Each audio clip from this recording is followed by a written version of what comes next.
Baruch. I'm very anxious to get into more about the deep inyan of the Nesira.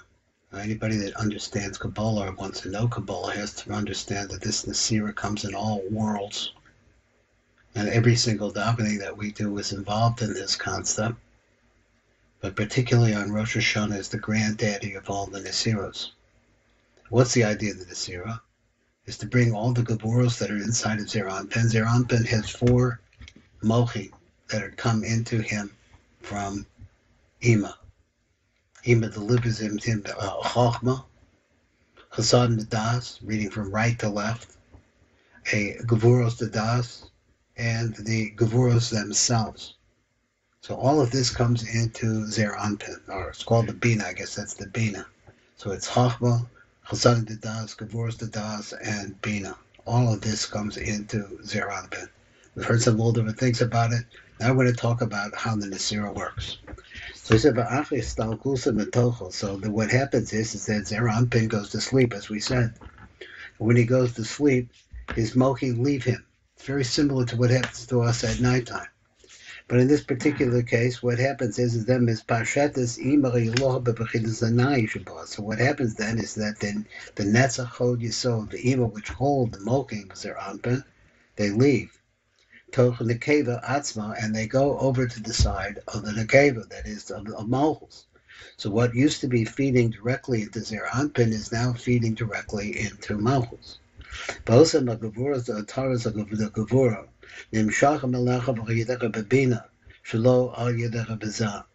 So what happens now is that all of this withdraws into Bina, and he says the Gevuros, the Ataras, the Gevura, so all of the Gevuros and the Atara, the Gevuros, Nimshach B'Lecha Ayedecha B'Bina through Bina, Shelo Ayedei Zeranpin. So now they're coming from that. The commotion is boyers a hate bebirchus amapel hevle shenas, and this has been explained also in the bracha that we say that a person who caused the fall upon us, the let's just say sleep, v'ayin sham hativ, and look over there. Now let's see some. This is starting on number Kaf Gimel over here in the Tivakabanos.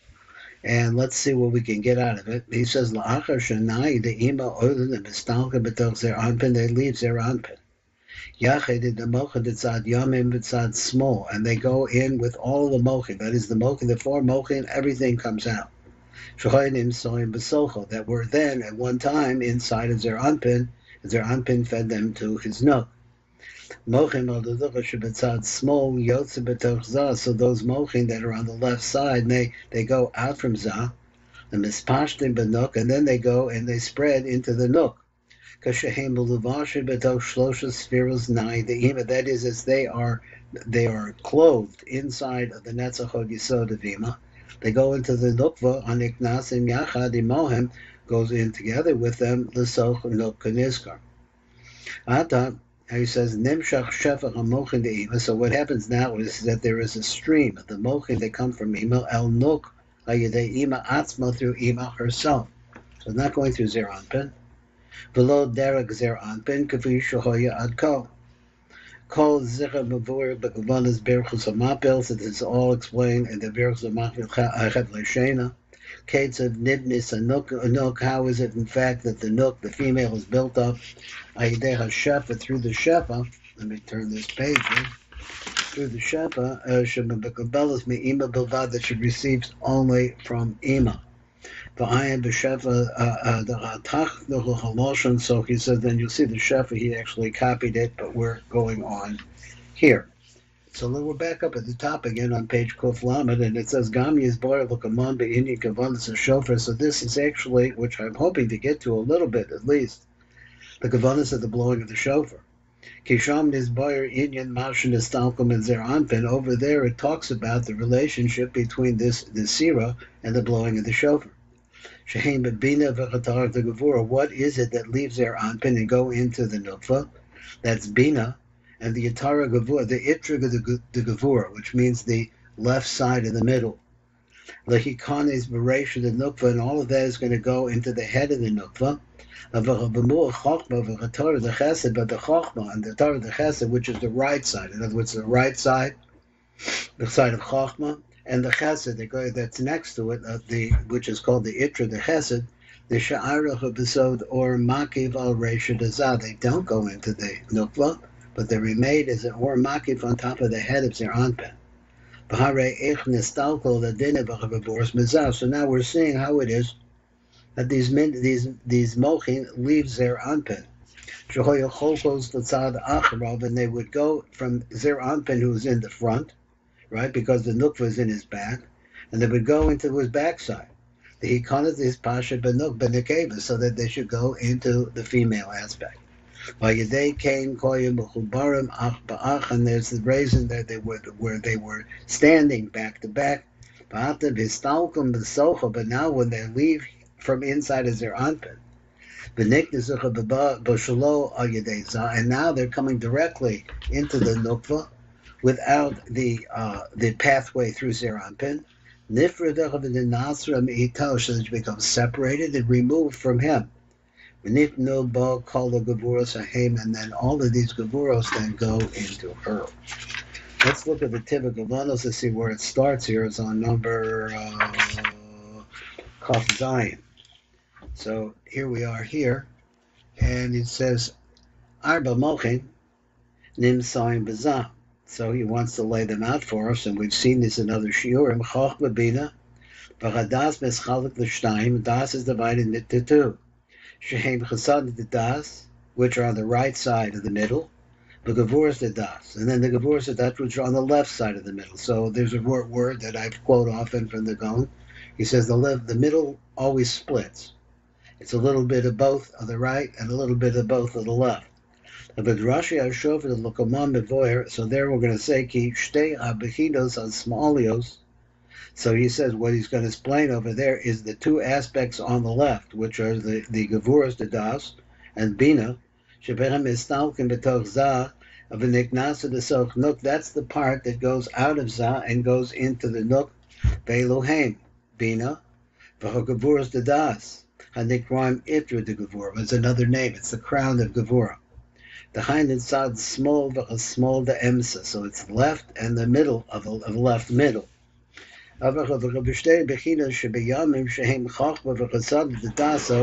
the two aspects that are on the right, which are chachma and the chasad of the das, the hind of betzad yamin, yamin beemsa, the emsa, and the right is in the right and the right middle. Hagam sheyotze betoch zah. Now, whereas we see that in fact they do leave their anpin, as their anpin is empty of mochin right now, as in a deep sleep. But they don't get inside of the nook. Rather, instead, they're on top of the head of zah.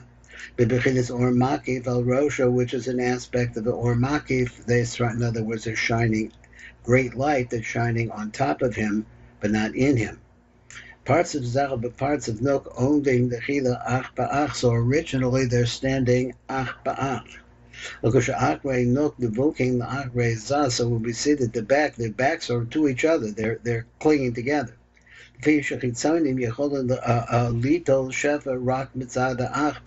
turns out that the kitzonim can only take shefa from the backside. That's where the weakest part is. As a result of that, if there's any sins, there are lesions there, and the kitzonim get a hold of it. So he said, "Rak mitzad the achshel lechem shehu bechinas din v'shem elokim." So the concept of elokim is in the back. And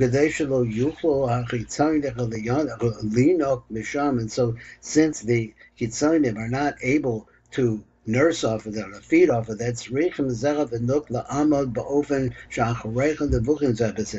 so what do they do in order to keep the klipos from sucking off of their backs?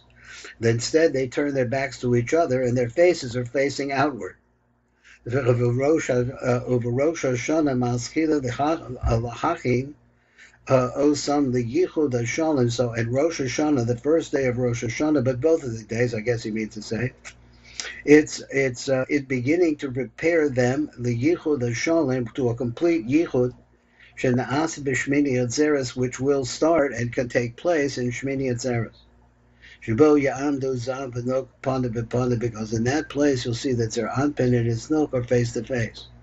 And for this reason, to be able to move her from the back-to-back position of the back of Zeir Anpin, in order to be able to bring her around to the front of Zeir Anpin, that she can actually face him. Maschile b'Rosh Hashanah, so this is where it begins. L'hafrif l'naser v'nechem b'gedei sheyuchlo l'chachzirim achakach. So he says that he was to remove them in order to be able to, after that, they would be able to return after that, upon it. So understand this, that this Nesira takes place as a result of the histalchus of the mochin from the inside of Zeir Anpin.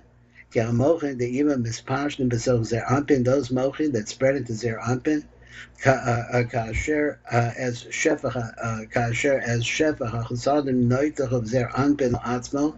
I'm not sure what he means. Kasher as shefach chasadim. Let's take out the word as. Kasher shefach chasadim noitel Zeir Anpin la'atzmo. So the shefach, the chasadim, Zeir Anpin takes for himself. The shefach gevuras mistalkos b'beno, the shekels of gevuras they go. That's the normal way that it should be. That Zeir Anpin is built out of chesed, and the nukva is built out of gevura.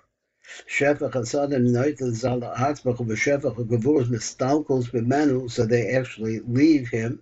V'holchus la'acharav, and they go around to his backside. V'neknasa b'nukva omrim sham ba'acharav, which is standing there behind him. So now Nuk is now getting her shefa, that is the gevuras that she needs, not from Zeir Anpin, but from Bina herself. So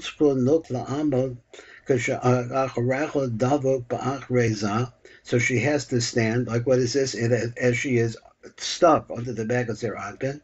Because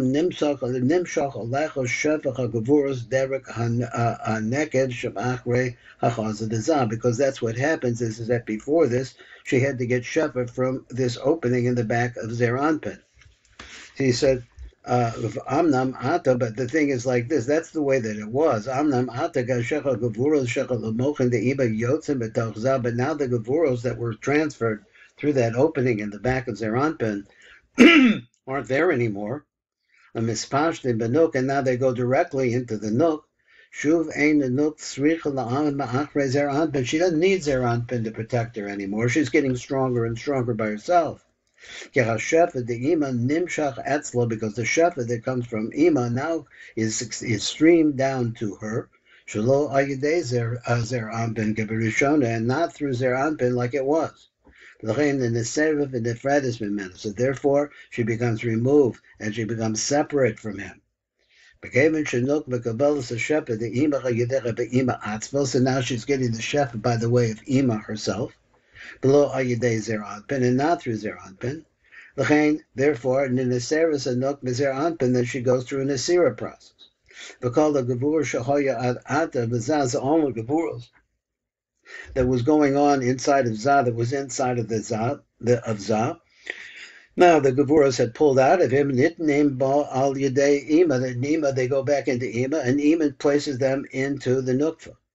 The Mechamiki Boiner Magdelas as Partsufa, and from this she builds and she grows her parts of Lukuma Shalema to a complete stature.